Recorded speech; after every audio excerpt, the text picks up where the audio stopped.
Hi പ്രിയമുള്ള സുഹൃത്തുക്കളെ, ഞാൻ മുസ്ലിം സമുദായത്തെ എന്തോ അപകീർത്തിപ്പെടുത്തുന്നു, മുസ്ലിം സമുദായത്തിൻ്റെ മതവികാരങ്ങൾക്ക് മങ്ങലേൽപ്പിക്കുന്നു, അവരുടെ മതവിശ്വാസം വ്രണപ്പെടുത്തുന്നു.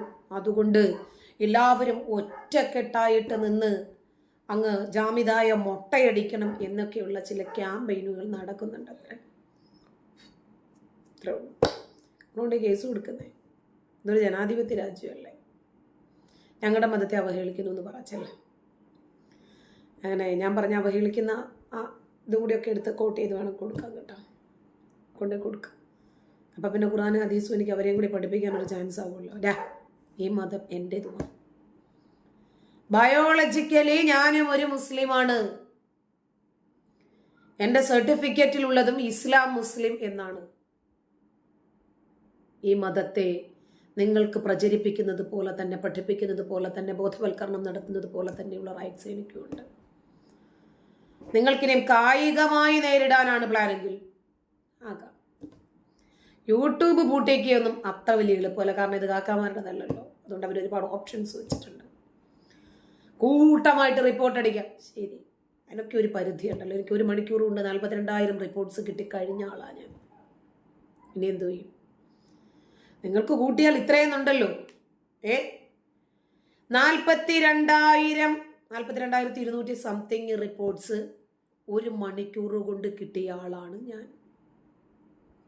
അത്രയും ശത്രുക്കളെ ഒരുമിച്ച് ഒരു ഈറ്റില്ലത്തിനകത്ത് ഒരു മേൽക്കൂരയിൽ സംഘടിപ്പിക്കാൻ സാധിച്ച ആളുകൾക്ക് നമുക്ക് വന്ദനം പറയണം, വണക്കം പറയണം, അഭിനന്ദനങ്ങൾ അറിയിക്കണം. കാരണം അത്രയും പേര് ഒരുമിച്ച് കൂട്ടാൻ പറ്റില്ല. ഒരാൾ പോരാടാ, എനിക്ക് മറുപടി പറയാം.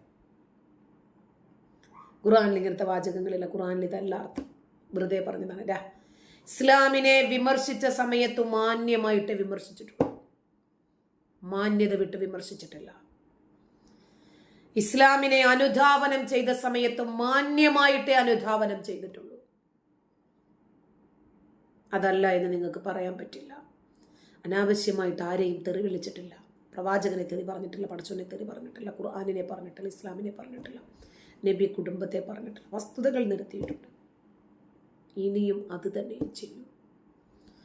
ഓരോരുത്തരും ശീലിച്ചതല്ലേ അവർക്ക് പാലിക്കാൻ പറ്റുള്ളൂ. ഉള്ള കാര്യം ഉള്ളതുപോലെ പറയുമ്പോൾ ആരുടെയൊക്കെയോ ഈറ്റില്ലങ്ങൾ ഇളകുന്നുണ്ടല്ലയോ, ആരുടെയൊക്കെയോ ഉറക്കം പോകുന്നുണ്ടല്ലേ, പലർക്കും മനസ്സമാധാനം നഷ്ടപ്പെടുന്നുണ്ടല്ലേ.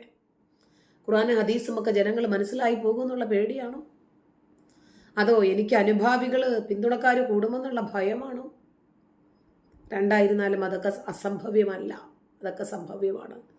അതൊക്കെ സാധ്യമായിട്ടുള്ള വസ്തുതകൾ. എന്തുകൊണ്ടാണെന്നറിയാമോ? വിമർശിക്കുന്ന ആളുകൾ ഞാൻ ഉന്നയിക്കുന്ന ആരോപണങ്ങളിൽ മറുപടി പറയുന്നുണ്ടോ എന്ന് ആളുകൾ നോക്കും. ഇന്നത്തെ തലമുറയ്ക്ക് വേണ്ടതും ആധികാരികമായതും യുക്തിഭദ്രമായതുമായിട്ടുള്ള മറുപടികളാണ്.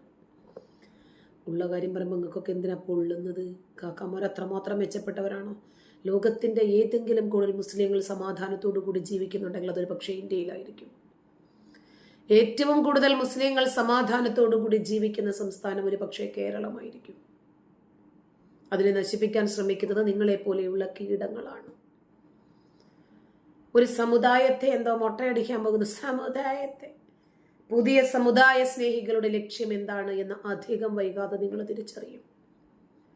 പണമുണ്ടാക്കലും പ്രശസ്തിയും മാത്രമാണ് അവരുടെ ലക്ഷ്യം. തൽക്കാലം മുസ്ലിങ്ങളുടെ കൈകൊണ്ട് ചാവാതെ രക്ഷപ്പെടണം. അത്രമാത്രം ഉണ്ടാക്കി കൂട്ടിയിട്ടുണ്ടല്ലോ.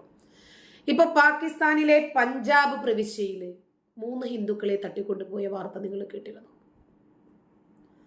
എല്ലാ മാധ്യമങ്ങളിലും നിന്ന് നിങ്ങൾക്കിത് കാണാൻ പറ്റില്ല കേട്ടോ, കാരണം എല്ലാം കാക്കമാരുടെ മാധ്യമങ്ങളാണ്. അതുകൊണ്ട് അവരെ വെള്ളപൂശുന്ന തിരക്കിലാണ് ഇവരൊക്കെ.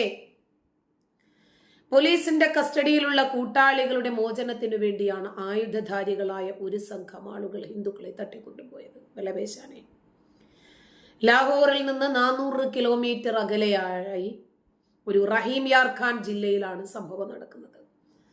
ഷമൻ, ഷമീർ, സാജൻ, ഈ 3 പേരെയാണ് ചൗക്ക് സാവത്ര ബേസിക് ഹെൽത്ത് യൂണിറ്റിന് സമീപത്തുള്ള 5 അംഗ സംഘം തൂക്കു ചൂണ്ടി തട്ടിക്കൊണ്ടുപോയത് എന്നാണ് കേൾക്കുന്നത്.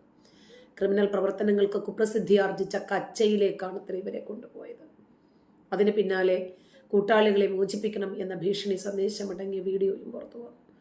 അക്രമി സംഘത്തിന്റെ തലവനായ ആഷിഖ് ഖൊറായി പുറത്തുവിട്ട വീഡിയോയിൽ അഹമ്മദ്പൂർ ലാമ പോലീസ് സ്റ്റേഷൻ ഓഫീസറായ റാണ റംസാനെ സംഘം ഭീഷണിപ്പെടുത്തി. ആഷിഖിന്റെ ജയിലിലുള്ള 10 കൂട്ടാളികളെ മോചിപ്പിച്ചിട്ടില്ലെങ്കിൽ തട്ടിക്കൊണ്ടുപോയ യുവാക്കളെ കൊല്ലുമെന്നും പോലീസിനെ ആക്രമിക്കുമെന്നും സംഘം മുന്നറിയിപ്പ് നൽകി. ഇപ്പൊ എല്ലാം നടക്കുന്നത് സിനിമ സ്റ്റൈലിലാണ്. അക്രമം ചെയ്തിട്ട് തന്നെ മറയ്ക്കാനും തെളിവുകൾ ഒളിപ്പിക്കാനും ശ്രമിക്കുന്നതും സിനിമ സ്റ്റൈൽ. ചില സിനിമകളാണ് ചില ആളുകൾക്ക് പ്രചോദനം പലതും ചെയ്യാൻ, പല കാര്യങ്ങളും ചെയ്യാൻ. സിനിമ സ്റ്റൈലിൽ ഹിന്ദുക്കളെ തട്ടിക്കൊണ്ടുപോകുക പാകിസ്ഥാനിൽ, എന്നിട്ട് അവരെ വിടണമെങ്കിൽ ഞങ്ങളുടെ കൂട്ടാളികൾ ജയിലിലുണ്ടല്ലോ, ഇന്ന ഇന്ന അക്രമത്തിന് പിടിക്കപ്പെട്ട ആളുകൾ, ഇത്ര ഇന്ന ഇന്ന ആളുകൾ, ഇന്ന ഇന്ന പേരുകളിലുള്ള ആളുകൾ, അവരെ ഇന്നിടത്ത് കൊണ്ടുവിട്ടാൽ ഈ പിടിക്കപ്പെട്ടിട്ടുള്ള ഹിന്ദുക്കളെ അവിടെ കൊണ്ടങ്ങ് വിട്ടുതരാം. ഒരു ഇസ്ലാമിക രാജ്യത്ത്, പാകിസ്ഥാൻ പോലെ 6-ാം നൂറ്റാണ്ടിന്റെ മതതീവ്രവാദം കൊടികുത്തി വാഴുന്ന പാകിസ്ഥാനില് ഹിന്ദുക്കളുടെ ജീവന് വിലയുണ്ടോ? ബംഗ്ലാദേശിലെ കാര്യങ്ങൾ നമ്മൾ കാണുന്നില്ലേ? ബംഗ്ലാദേശിൽ മനുഷ്യനായിട്ടെങ്കിലും ഹിന്ദുക്കളെ ഇവർ കാണുന്നുണ്ടോ? അപ്പൊ പിന്നെ പാകിസ്ഥാനിലെ ന്യൂനപക്ഷങ്ങളുടെ അവസ്ഥ എന്തായിരിക്കും? അപ്പൊ അവരെ തട്ടിക്കൊണ്ടുപോയിട്ട് എന്താ കാര്യം? അപ്പോൾ ഇസ്ലാമിക രാജ്യത്ത് പോലും മുസ്ലിങ്ങൾ കാണിച്ചു കൂട്ടുന്നത് കണ്ട എവിടെയാണ് ഇവർ സമാധാനം വാരി വിതറിയിട്ടുള്ളത്? ഈ മതത്തിന്റെ പേര് സമാധാനം എന്നാണെന്നൊക്കെ ഉള്ളതൊക്കെ ശരി തന്നെയാ. ആർക്കാ സമാധാനമുള്ളത്? ഏത് ഇസ്ലാമിക രാജ്യമാണ് മതനിയമം പ്രാബല്യത്തിൽ ഉണ്ടാക്കിയിട്ട് മനസമാധാനത്തോടു കൂടി ജീവിക്കുന്നത്? ബുദ്ധിമുട്ടല്ലേ? അല്ലേ? ഇവരെ അഭയം ചോദിച്ച് കയറിപ്പോയ രാജ്യങ്ങളിൽ എവിടെയെങ്കിലും ഇവർ മനസമാധാനത്തോടു കൂടി ജീവിച്ച ചരിത്രമുണ്ടായിട്ടുണ്ടോ? ലോകത്തിന്റെ ഒരു കോണിലും ഇവർക്കും സമാധാനമില്ല.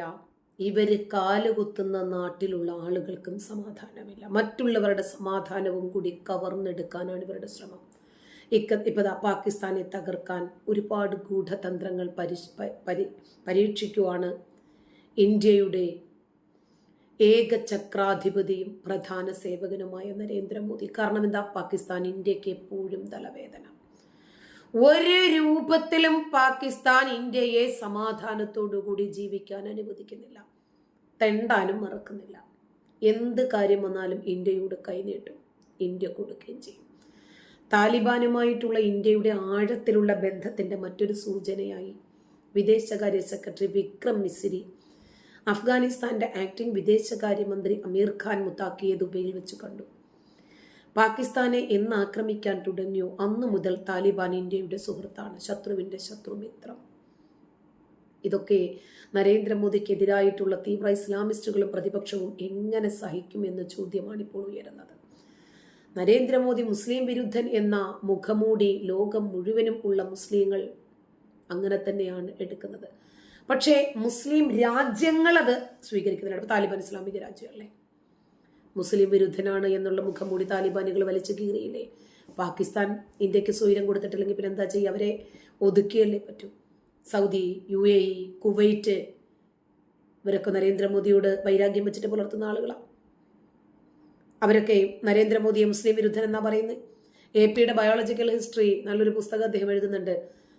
അതുപോലെ നരേന്ദ്രമോദിയുടെ ബയോളജിക്കൽ ഹിസ്റ്ററി എല്ലാ ഭാഷയിലേക്കും ട്രാൻസ്ലേറ്റ് ചെയ്യുന്ന അറബിയും ഉറുദും AP കാന്തപുരം അബൂബക്കർ മുസ്ലിയാറാണ് ഏറ്റെടുത്തിരിക്കുന്നത്. അവരൊക്കെ മോദി വിരുദ്ധരായതുകൊണ്ടാണ്. അതോ നരേന്ദ്രമോദി മുസ്ലിം വിരുദ്ധനാണെന്നോ? നിങ്ങൾ എങ്ങനെ ഇതൊക്കെ സഹിക്കുക? UAE, സൗദി, കുവൈറ്റ് ഇവരൊക്കെ താലിബാനികൾ, ഇവരൊക്കെ ആദരിക്കുവാണ് നരേന്ദ്രമോദിയെ. ലോക മുസ്ലിമിന്റെ ആധ്യാത്മിക തലസ്ഥാനമായിട്ടുള്ള സൗദിയെ സ്നേഹം കൊണ്ട് കീഴടക്കി പാകിസ്ഥാനെ ദഹിപ്പിക്കാനാണ് ഇപ്പോൾ താലിബാനിൽ ഇന്ത്യ പറന്നിറങ്ങിയിരിക്കുന്നത്. വിദേശകാര്യ സെക്രട്ടറി വിക്രം മിസ്രി താലിബാന്റെ വിഷയങ്ങൾ നേരിട്ട് കേട്ടു, മനസ്സിലാക്കി. പാകിസ്ഥാനെതിരെ യുദ്ധം ചെയ്യാൻ താലിബാൻ എല്ലാ തരത്തിലുള്ള സഹായവും ചർച്ചയിൽ വാഗ്ദാനം ഉന്നയിച്ചു. മറ്റെന്ത് ചെയ്യും? പിടിച്ചു നിൽക്കണ്ടേ? ഇന്ത്യക്ക് ഇന്ത്യയുടെ നിലനിൽപ്പ് നോക്കിയേ പറ്റൂ. പാകിസ്ഥാൻ ഒരു കാര്യവുമില്ലാതെ താലിബാനെ കയറി ചൊറിഞ്ഞാൽ താലിബാൻ തിരിച്ചിട്ട് കൂട്ടും. ഇന്ത്യ അപ്പോൾ താലിബാനെ സഹായിക്കേണ്ടി വരും. കാരണം പാകിസ്ഥാൻ പത്തി മടക്കുന്നത് ഇന്ത്യയുടെ കൂടെ ആവശ്യമാണ്. നന്ദി.